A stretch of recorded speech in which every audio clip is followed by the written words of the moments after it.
A Canon SL3 ainda vale a pena em 2025? E aí pessoal, será que ainda vale a pena investir nessa câmera nos dias de hoje? Uma câmera que já tem bons anos de idade. Eu comprei ela no mercado de usado, foi a primeira câmera que eu consegui comprar e tem sido ela que eu tenho usado até o momento. Já tem uns 8 meses, então eu resolvi fazer um vídeo com os principais pontos positivos e negativos sobre essa câmera. E a lente do kit também. Vou começar falando sobre a lente, essa daqui é a lente do kit. A lente do kit representa a lente que vem junto com a câmera, que é uma lente mais simples, uma lente mais de entrada, mas tu comprando a câmera tu já consegue fotografar algumas coisas com essa lente aqui. É uma lente bem básica e eu vou pontuar um ponto positivo sobre ela e um ponto negativo. O ponto positivo é que ela é uma lente zoom. Isso é representado pela milimetragem dela. Essa daqui é uma lente de 18-55mm. E o que isso significa? Basicamente, em 18mm, tu vai ter um campo de visão bem aberto, vai conseguir fotografar um grupo grande de pessoas, por exemplo, ou vai conseguir fotografar ambientes internos. Enquanto tu for subindo a milimetragem dela, tu vai dando zoom, ou seja, o teu campo de visão vai diminuindo e você vai conseguindo dar zoom na lente. Isso eu diria que é um ponto muito positivo, porque ao contrário de lentes fixas, você tem uma certa facilidade de trabalhar com esse tipo de lente. Porque se você tem uma lente fixa, para você dar zoom em objeto, você tem que se aproximar dele. Aqui não, é só tu mexer na lente que tu já faz isso. E a grande desvantagem dela é que, aliada a isso, ela é uma lente considerada escura. Isso causa duas consequências. A primeira é que tu vai precisar de mais luz no objeto ou na pessoa que tu tá fotografando ou filmando. A outra consequência disso também vai ser que você vai ter muita dificuldade em fazer aquelas fotos com fundo desfocado bem acentuado, que a gente é acostumado a ver bastante por aí. E é muito difícil de tu conseguir isso daqui com esse tipo de lente. Isso é representado pelo F da lente, onde menor o F, mais aberto a lente é, mais luz passa e mais desfoque de fundo. Essa lente aqui, o F dela é 4.0 e também tem outro problema que vem junto com isso. Enquanto tu for subindo a milimetragem aqui, ou seja, enquanto tu for dando zoom, esse F vai fechando ainda mais. Então de F 4.0, que é em 18mm, se tu colocar em 55mm, tu vai ter um F de 5.6, ou seja, tu vai dando zoom, ela vai ficando cada vez mais escura. Por exemplo, em algumas lentes fixas, o F mínimo é 1.4, 1.6, 1.8, aqui o mínimo é 4.0 e se tu for dando zoom, tu vai chegar em 5.6, o que é considerado já bem escuro. Mas no geral, ela é uma boa lente para quem está começando. Eu consideraria esse ponto positivo de dar zoom uma enorme vantagem, porque isso te facilita muito. Tu tem que pensar um pouco menos naquilo que tu está fotografando, porque com uma lente fixa tu tem que se movimentar muito mais, é muito mais difícil de tu conseguir fazer um bom enquadramento. E aqui tu não tem tanta essa dificuldade, porque tu tem o zoom já na ponta da tua mão. Geralmente quem usa lentes zooms tem vários tipos de lente. Tem uma 35mm, uma 24, uma 50mm, que é uma das mais famosas. E aqui tu tem tudo isso em uma só. A desvantagem é que, como eu falei, é uma lente um pouco mais escura. Essa daqui ainda é a minha lente principal, que é muito caro tu comprar lente. Geralmente uma lente boa sai muito mais caro do que a câmera. Então é um pouco demorado até tu conseguir trocar de lente. Então a lente do kit vai ser uma boa amiga por um bom tempo ainda. Mas não é uma desculpa para te deixar de fotografar algum tipo de fotografia específica. Já fotografei até esportes com essa lente, eventos. Então tu consegue fazer muita coisa com ela. E agora eu vou falar sobre o principal, se ela é uma boa opção para quem tá querendo comprar sua primeira câmera. Então eu topiei aqui alguns pontos positivos e outros negativos. Ela no geral é uma ótima câmera tanto para foto quanto para vídeo, ela serve para os dois cenários. Eu utilizo os dois cenários. E o primeiro ponto positivo sobre ela, esse visor LCD. Aqui, para quem não sabe, né, é onde tu consegue ver a foto em tempo real. Tu também consegue ver o vídeo em tempo real, mexer nas configurações da câmera. E o fato dele ser articulado, tu conseguir mexer aqui nele nas posições, isso ajuda muito. Eu achava que isso não fazia tanta diferença, até eu ter que usar uma câmera uma vez que não tinha isso daqui. As câmeras que não tem, elas são presas assim, ó, e tu não consegue mexer. E eu percebi o tanto que isso aqui faz diferença, principalmente para quando tu tá fotografando alguma coisa, que o ângulo tá um pouco mais embaixo. Nossa, fica muito difícil de tu fazer sem esse LCD aqui. Tu tem que estar abaixando a cara.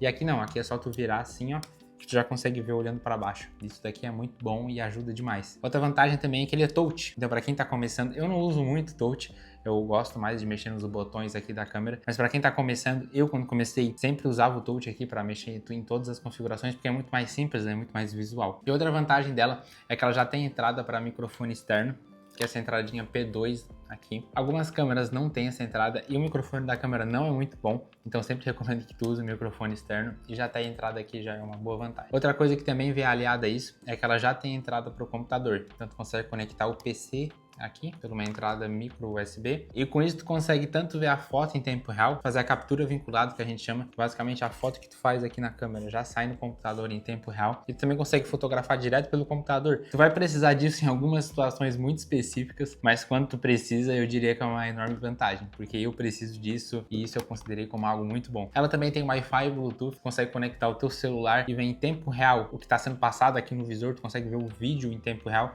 então tu consegue deixar a câmera no tripé, configurar tudo pelo celular, começar a gravar, parar, gravar. Também consegue ver os vídeos gravados pelo celular, consegue baixar direto e é muito bom. Essa função de importar os arquivos eu não utilizo muito, utilizo mais essas funções de tu conseguir usar o celular como monitor externo e é muito bom porque facilita muito e agiliza muito. Outra vantagem um pouco mais técnica agora é que ela tem o foco Dual Pixel. O que é esse foco? É uma tecnologia relativamente recente e tu conseguir encontrar isso em câmeras de entrada é muito bom. Resumindo muito bem, ela foca extremamente preciso. Eu nunca tive problemas de foco com essa lente, como muita gente reclama da Canon. Por mais que eu utilize a lente do kit, que o motor de foco não é muito bom, a câmera em si nunca tive problema com foco. Ela é realmente boa e realmente precisa quanto a isso. Outra vantagem também é que ela tem uma boa estabilização para vídeos. Obviamente não é igual um gimbal tu usar, ela vai ter umas limitações, mas estabiliza muito bem.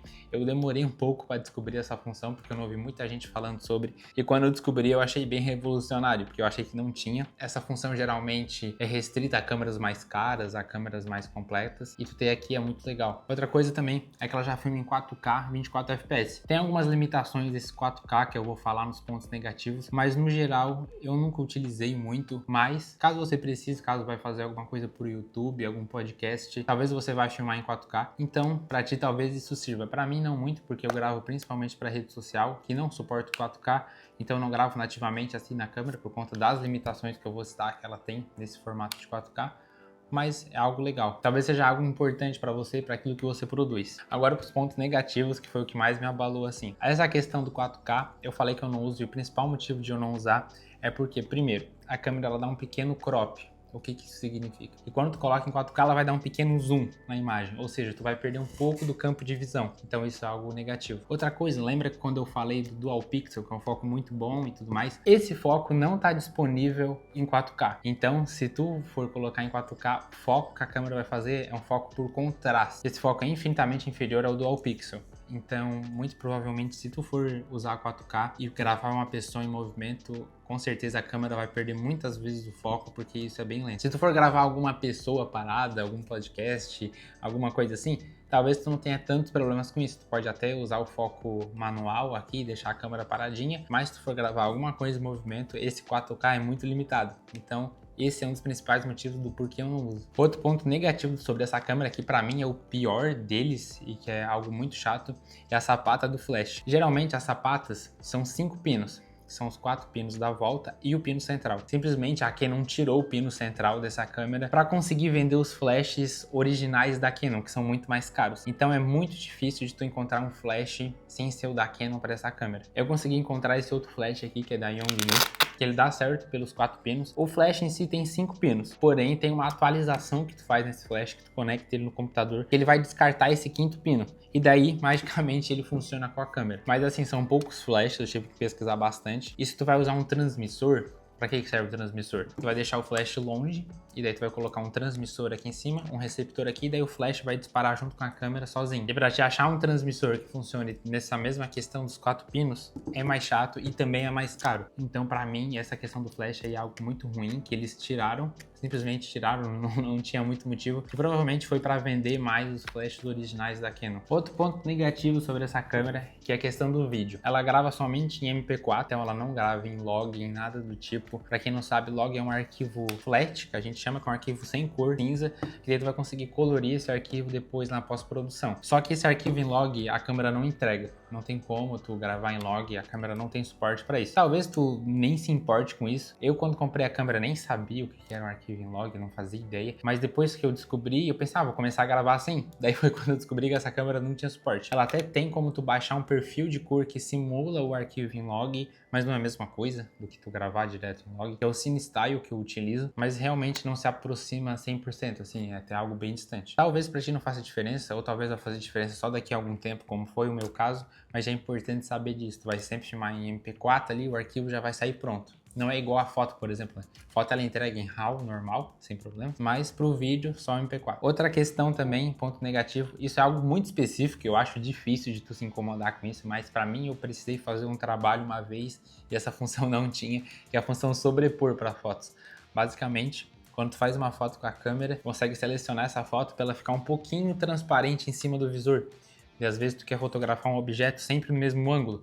daí tu fotografa ele no ângulo que tu quer que se repita, daí tu coloca sobrepor e dessa foto vai ficar meio transparentezinho em cima do visor. Então, essa função não tem para câmera, não existe o sobrepor, e é algo um pouco triste, mas eu acho muito difícil disso ser um problema para ti. Eu só precisei uma vez dessa função, porque é um caso bem específico, mas é bom já saber. Então, depois de tudo isso que eu falei, será que vale a pena investir nessa câmera em 2025? Eu diria que sim. Eu não me arrependo, eu utilizo bastante ela. É a minha câmera principal, né? E eu já fiz muita coisa com ela, já cobri praticamente tudo. A fotografia esportiva, gastronomia, que é o que eu mais fiz já com ela. Eventos, aniversários, casamentos, foto, vídeo, de tudo. Muito ensaio, ensaio corporativo, ensaio de Natal, ensaio de família. E ela me atende muito bem, entrego bons resultados. Eu realmente não digo que o equipamento é tudo, ele é sim muito importante, faz muita diferença, mas tu consegue fazer muita coisa com uma câmera de entrada. Ela entrega muitos recursos que outras câmeras de entrada não entregam. Tu vai conseguir fazer muita coisa com ela, não me arrependo, é uma boa decisão, é uma boa câmera para quem tá começando. E por mais que ela seja uma câmera DSLR com sensor APS-C, que talvez você nem saiba o que isso significa, mas